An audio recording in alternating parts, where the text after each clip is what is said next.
This is the PR Podcast, a show about how public relations helps you tell your story to the world. We talk with great PR practitioners who have the skills, creativity, and just plain savvy to get their clients noticed. Now here's your host, Jody Fisher.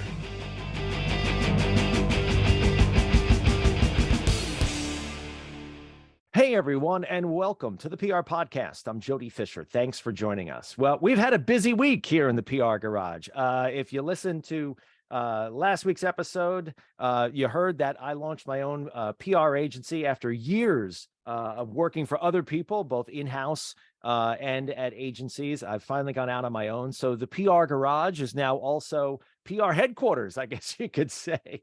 But we launched Jody Fisher PR, and I'm so excited to be not only representing the clients that I've been representing for the last 6 years, but also to start to build my own business. I want to thank everybody who has reached out on social media. You guys are just awesome, right? I have some terrific friends. We have a terrific community here. And the number of people who have reached out, not just to say, hey, congratulations and good luck, but also to reach out and say, how can I help? That's what we do, right? And that's what I love to do, is to try to help people. So I am just so appreciative to all the people who have reached out to offer their assistance, to offer their help. We've had people inquiring, potential new clients and things like that. So things are off to a great start. I'm really excited. So thank you to everyone who has delivered that support. But enough about me. We're here to talk with our guest this week. So let's get right into it. Eric Olsen is the communications director for Congressman John Garamendi of California, where he directs media relations, social media, constituency communications, and more. He has worked with all the national networks and shows, including 60 Minutes, Meet the Press, on and on and on. He has managed highly targeted PR campaigns that focus on getting into the weeds of an issue and connecting it to a specific constituency. In 2023, he's spending his free time working to bring a greater level of transparency and insight into politics and how our government functions. Man, we need that. With the goal of providing a glimpse into how people can cultivate a rewarding PR career in politics and in government. Eric, welcome to the PR Podcast. Thank you so much for having me, and and congratulations as well for launching your agency. That's a huge step. That's very exciting. So good for you. Thank you. I really appreciate that. We want to get into talking about politics and the intersection of politics and PR. We were talking a little bit before we hit the record button here, but what's the state of national politics right now from where you sit in Washington, D.C.?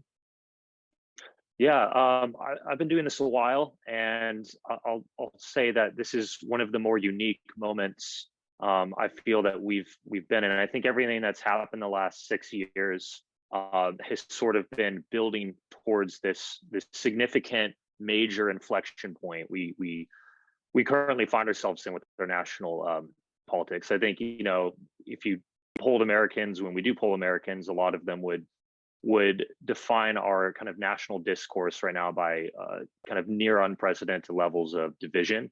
And I would say that, that's accurate. We're a very divided nation in a lot of ways right now. So it's important as communicators, in Congress and in the federal government, to kind of sift through that, kind of temper down a lot of the rhetoric and a lot of the kind of barn burner firebrand stuff that we see. At least I think that's incumbent upon us. But I do feel whatever transpires in our national politics the next couple of years, this decade, will have some pretty far-reaching implications, consequences for the next few decades to come. So we can't get it wrong. No pressure. We're at a pretty unprecedented series of issues all intersecting at once. So I'm excited to get into it. There's a lot to discuss. Yeah, I couldn't agree more. I think that coming to decisions or coming to conclusions on important issues, and especially those that are discussed in the halls of power in Washington, D.C., stem from effective communication. And I think that just my observation, and I want to hear your feedback on this, is times have changed, and we talked a little bit about this before too. Whereas before, you could argue over an issue and still go and have a beer later and kind of get along as human beings, and that has kind of gone away. Communication is pretty much broken down on that human level. Would you agree? Yeah, I work for a Democrat. I when I was working during the Obama administration, and then during parts of the Trump administration as well, there were definitely a lot of everyone that went out, said their piece to their constituents, to national TV, but we'd all get together and collaborate and, kind of put all that aside at the end of the day. I have many Republican friends and Republican staffer friends who I care deeply about. And I would say at the staff level, that still exists. I will say I have noticed a bit of a sea change at a lot of the kind of larger kind of principles and member level. I think a lot of what's gone on the last 2 years with January 6th and everything, there's more reticence now and hesitation than there has ever been. And I think, I understand why that is, but I certainly think there's a concerted effort by a lot of members and a lot of people in our federal government to kind of mend the division that we have right now, because it used to be that a lot of members would get together casually, kind of unplanned, and just hang out. There's a lot less of that now, and so much of politics and governing is relationships, and when those relationships break down to some extent, then it can have greater consequences than one might think, or that's intuitive to someone. So we got to get back on task, and a lot of that is just, I think, incumbent upon the staff to find bipartisan areas of agreement. Those do exist. I have a number of examples from the last year that I could get into for you on that, and just kind of taking a deep breath and creating a level of discourse that rewards bipartisanship and amenability and welcoming differences of opinion into our system than mudslinging. So yeah. Yeah, I think you put your finger on it just there. Nothing wrong with differences of opinion, right? Nothing wrong with, and that makes a truly vibrant democracy and a truly vibrant conversation, because I'm the first one to admit I don't know everything. I have my beliefs, but I don't know everything. And I'm always eager to hear someone else's perspective on something, so long as it's factually based, of course. And that kind of has gone away. I mean, even as late as the TikTok hearings that we watched yesterday, that have been sliced and diced for delivery on social media so nicely. Some truly, and this is my perspective, I'm not asking you to endorse this, some truly stupid questions from some people who have been who sit in elected positions. And it is bizarre to me how we get to that place, because you can, if you step back and being the communicators that we are, sort of look at the sausage getting made, and like, someone put those questions in front of that person. So what's the purpose of putting a question like that in front of an elected leader? Are they just looking for their 2 minutes on Fox News or on MSNBC or whatever outlet they think their constituency is watching? I mean, what goes into that? I think it depends on which member of Congress you're looking at. I know plenty of members that aren't really interested in having any level of national profile. They really are just what kind of bacon am I bringing back to my constituents? How do I localize every single issue? I want to do a million town halls, even if their staff, even if 15, 10 people show up. I just want to singularly focus on the most kind of granular perspective and kind of in the weeds perspective that I can as a member of Congress. And that's just talking to my constituents all day. I don't want to go on Fox News. I don't want to go on MSNBC. There are also others who, and I would say there's a fair bit that, see a strong utility in appearing on national opinion shows, be it in cable news and podcasts, radio, what have you, newspapers. And there are very limited slots available. If you're a Democrat trying to go on MSNBC on a particular topic, they might only have 4, 5, 6 lawmakers on the network in a day in total. And, you have 13 Democrats right now. You have like 222 Republicans. A good chunk of those are all competing for those 4 slots a day.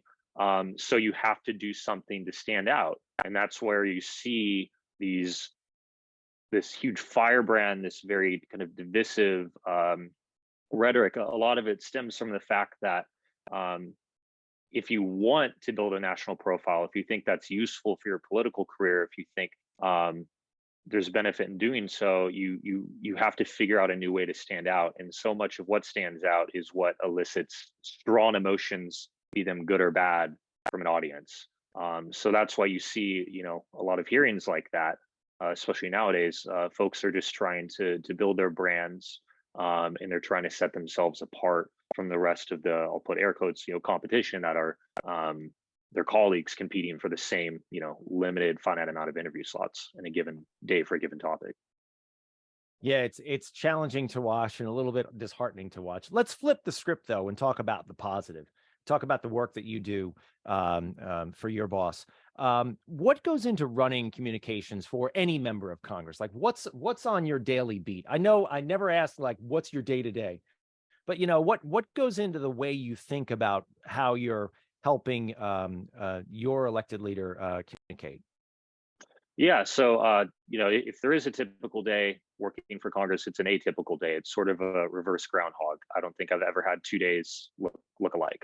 I'd say the key traits that you need as a communicator for a lawmaker, member of Congress, you need to be a critical and strategic thinker. You have to master the art of persuasive communication. So much of what I do is sending pitches. And so you have to know how to communicate complex ideas in a very eye-catching, persuasive way. You have to know how to write to different audiences. When I used to work on campaigns, we would partner, if I worked for a congressional campaign, we'd partner with 10, 15, 20 local candidates, and I would help write their mail copy or their social media copy for them. And those are 10, 15, 20 different voices you have to write in. Everyone has their own way of communicating, and it's going to be different than your own.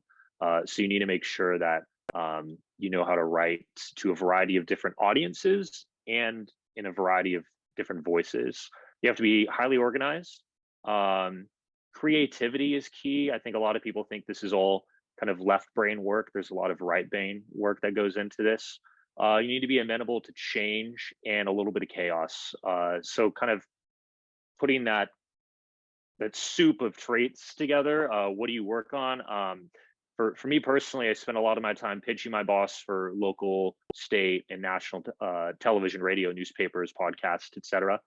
So really the foundation of what I do is being an effective, persuasive communicator and knowing how to write, mastering the art of the pitch.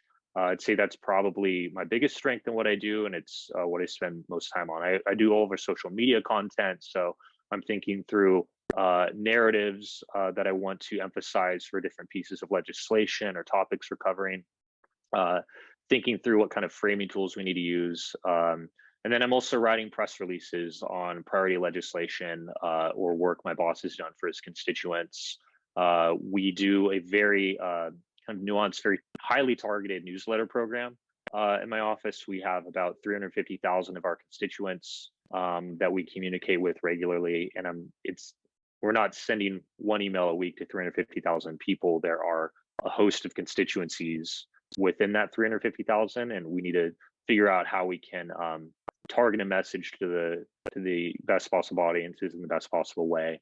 I'm meeting with stakeholder groups, that's national trade associations, unions, nonprofits, also with constituent advocacy groups, folks in our district, and that's to hear them out and what their needs are, and also meeting with groups to endorse our bills and to help lobby our bills to other members of Congress, creating talking points for the interviews I secure through my pitches, taking photos of events, creating mailers. I manage a team of 3 people, a large budget.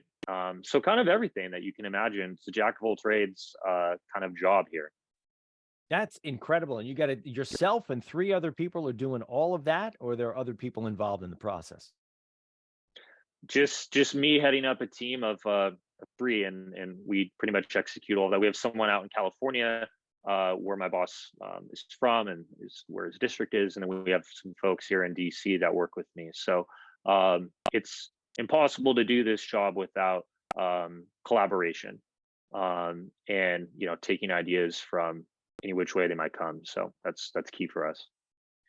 Talk a little bit about sort of the cross contamination, and I mean that in a positive way, of the message of the day or the message of the week, or however you organize it, and how that works its way into earned media pitches versus the newsletter versus your social media versus any other communicating that you're trying to do. Are you being consistent across those places, or are you mixing it up a little bit? How do you go about it? Yeah, I think when you're firing from all cylinders, all of these tools you have in your toolbox operate in sort of a symbiotic relationship. That one interview can support your newsletter program, can support your social media, et cetera. If you can tie it all together, it goes back to thinking strategically. A lot of what we originate comes from national television interviews, national media interviews. I don't personally just throw stuff out the wall to see what sticks. I want to make sure that if my boss is going on MSNBC, Fox, CNN to talk about something, we can tie it back into the needs of the community we represent, and also a piece of legislation we might be pursuing. So recently we had the Murdoch trials were wall to wall on cable news. I'm not going to put my boss on TV to talk about that. He's not a lawyer. He's not from South Carolina. It just sort of doesn't support anything we do. So you have to tie it back to a priority that the member has or that your constituents have. And what do I do once I secure an interview? Well, every single messaging document I give my boss has a top line message. Basically a pithy kind of one liner, kind of a headline piece that I implore him to use during the interview, because if you're going to go appear on cable news, they're going to clip your interview, put it on their website. That gets millions of views, millions of clicks a day. And so if you kind of write the headline for them, they appreciate it. They don't have to put in time for a copy editor to do that. And you also kind of help control the framing around your work and your priorities. So I do that, and then just come up with other general top line points for him. Then I provide some key background information on the topic that he doesn't need to use, but just for his understanding. And then I give kind of more long form answers to anticipated questions. And then how do I go into securing these interviews? Well, that goes into the art of writing an effective pitch. I have actually like a presentation I just gave to a course about a week ago on how exactly to do that. Happy to engage with your audience and you on that as well. But what it comes down to is finding your voice and then using that voice you find to convince the person you're pitching that you or your boss are a preeminent, uniquely qualified person to talk about in any given subject. So, for example, my boss is on the Armed Services Committee. There are over 60 members of Congress on that committee. They all want to talk about Ukraine right now. If I just say he's on Armed Services and available to talk about Ukraine to CNN, they'll say, okay, so what? Like, what sets him apart? So I can talk about the trips he's led to Ukraine before the war. I can talk about a piece of legislation he's introduced that deals directly at the heart of some of the military aid. There's just something that I need to tie in, and then I provide very long form pitches. I think a lot of people, including a lot of the trainings I've gotten as a staffer, emphasize being short, succinct, and very concise in the pitches you send, especially the national outlets. I go against the grain. I do the exact opposite. I send very long form pitches. I sent a pitch to the Washington Post 3 weeks ago that was 1,400 words long. And we got a full sit down profile piece out of it. I find that the feedback I've gotten is that it's okay to be detailed in long form so long as there's a point to it, so long as you're providing information that could support the segment producer's work so they don't have to do as much background research for the interview. They love that.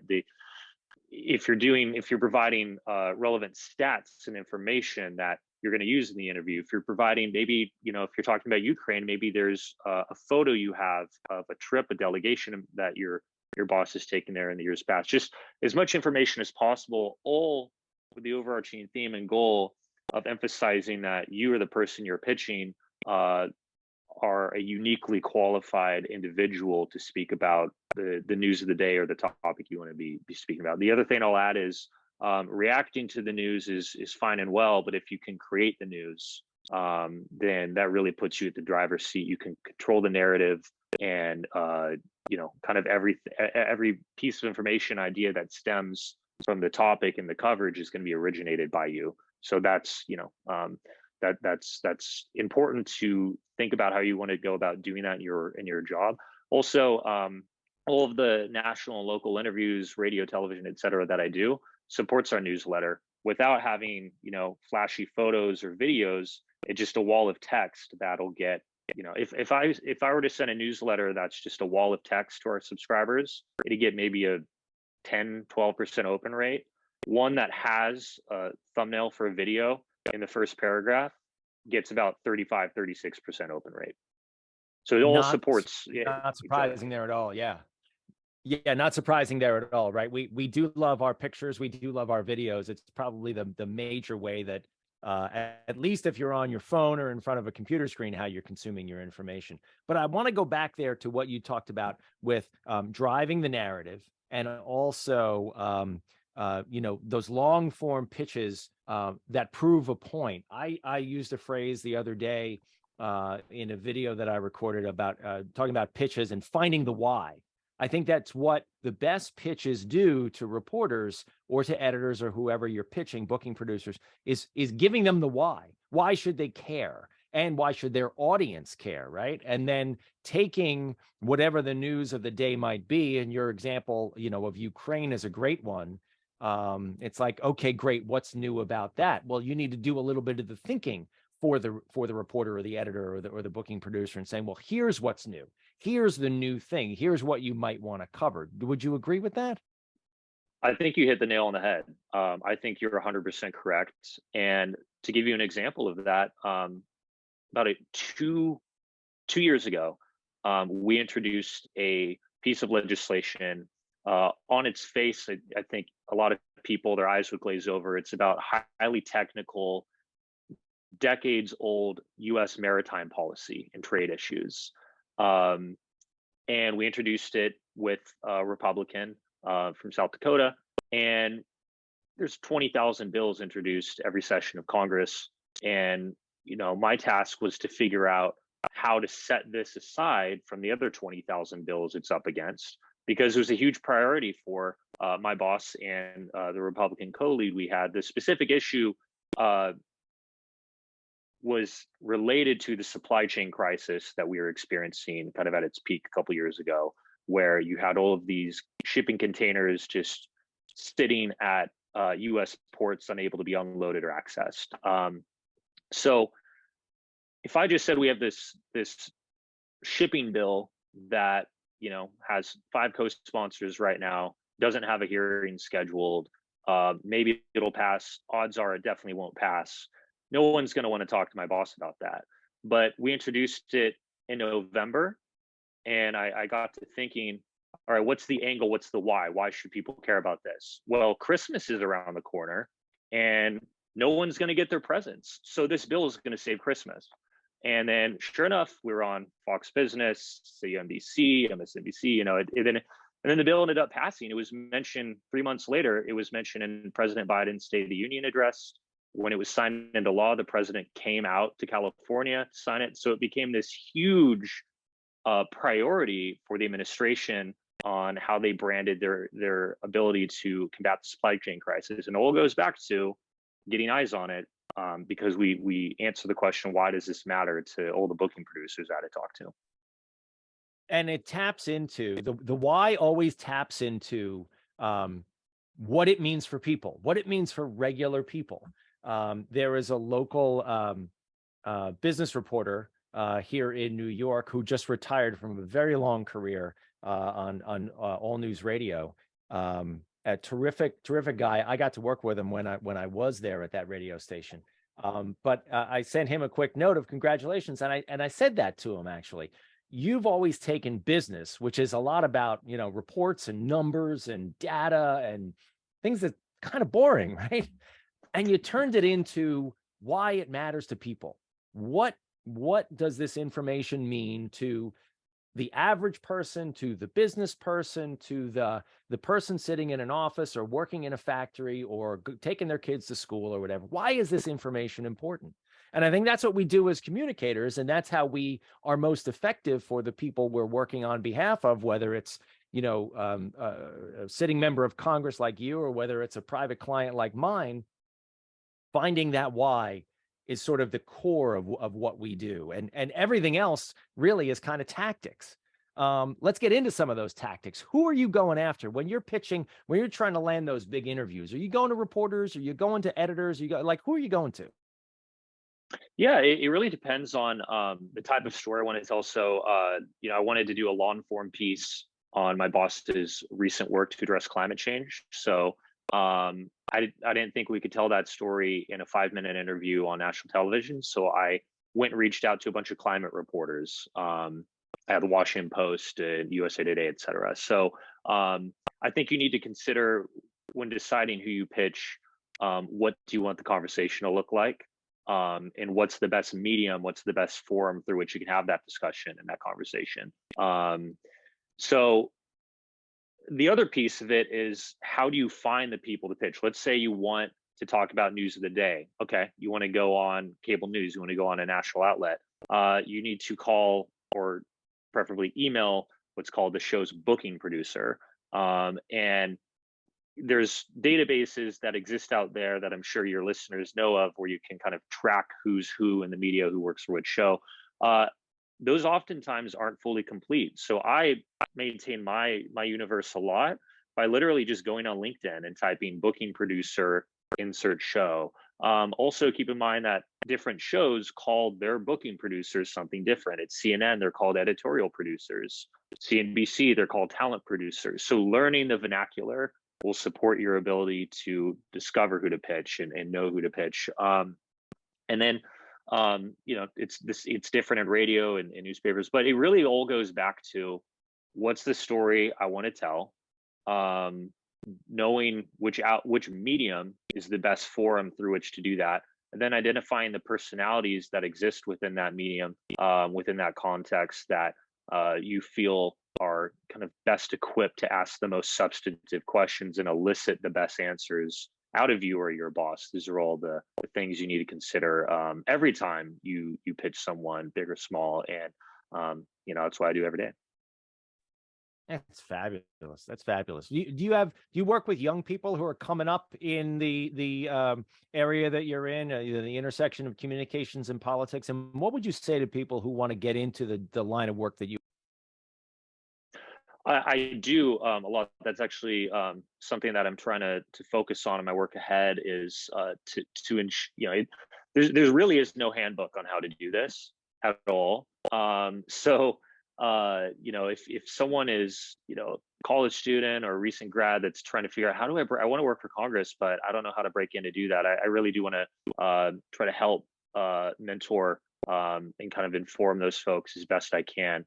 I'd say, if it depends on where you are in your career, I'd say if you want to work for Congress or in national politics, in communications, you need to do all the things I said earlier. You need to know how to be a persuasive communicator, talk to other audiences, think critically and strategically. I also think you need a deep understanding of history and economics if you want to go into this world. It might not be the case for folks that are working with corporate clients, but if you're working for the government, history has a tendency of repeating itself. And oftentimes I've found my ability to craft the best possible talking points and message for my boss, draw upon examples throughout history, and also just basic macroeconomics. Having that tool in your toolbox will set you apart from a lot of other communicators in this world. It's important because people don't think that communicators for members of Congress are policy experts, but you work all day on policy. So you really need to understand the ins and outs of the legislative process, the ins and outs of macroeconomics, because that's what we do all day. So that's something that I don't think gets emphasized enough in the kind of government public affairs community. But it's something that, if you have the ability to study those two things, I would get on it as soon as you can. Fantastic advice and a great place to end up our conversation here today. Eric, thanks for sharing this. We are going to segue now into the rapid fire question portion of our podcast. Eric, if you've heard our show before, you know where we're going. It's where we steal a page from inside the actor's studio and ask our guests a series of rapid fired questions. This is the fun part, so let's have some of it. Eric, rapid fire question number one: what's your favorite news source? I would say when I'm at work, if I want to figure out what's going on, I keep Twitter lists. And of my favorite reporters, the most well-sourced reporters, I check that constantly. For my own personal consumption, I love a good long form. I love reading The Atlantic. I love reading the New York Times, kind of a traditionalist in that sense. But they've got some really, really good voices and good reporters out there. So that's probably it for me. Good answer. Rapid fire question number two. Eric, what's your favorite social media platform? I've started making a lot of content on TikTok, and I know that's sort of the topic du jour in DC this week.